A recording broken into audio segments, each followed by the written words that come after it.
Ce matin, le monde entier avait donc des étoiles dans les yeux. Une éclipse solaire partielle a pu être observée sur tout l'hémisphère nord de notre planète.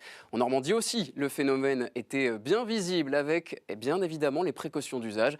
Titouan Alain et Marie Benoît se sont d'ailleurs rendus au club d'astronomie de Toussaint, près de Fécamp, où des passionnés ont proposé une observation ouverte au public. Regardez. En astronomie, tout est une question de précision. On peut dire qu'on y est presque. Des réglages parfois au millimètre pour préparer au mieux le suivi de l'éclipse solaire. Si on était vraiment très bon, et si on avait vraiment des GPS vraiment précis qui marchent bien, on ne devrait avoir aucune correction à faire du début à la fin de l'éclipse. Le télescope devrait suivre automatiquement le Soleil. Merci. Une fois les télescopes installés, les lunettes de protection sur le nez, la magie peut enfin opérer.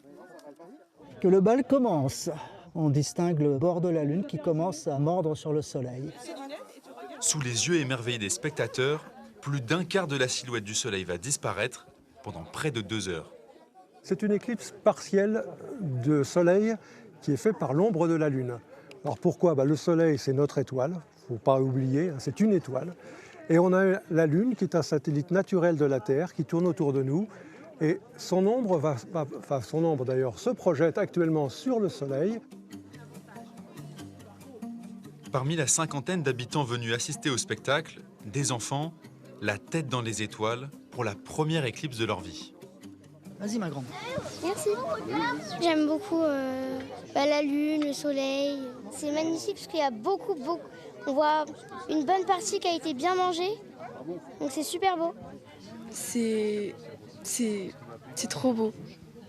C'est trop beau ? Ouais, c'est magique. La dernière éclipse totale en France a eu lieu en 1999 et il n'y en aura pas d'autre avant 2081. Alors pour les impatients, rendez-vous en Espagne dès l'année prochaine.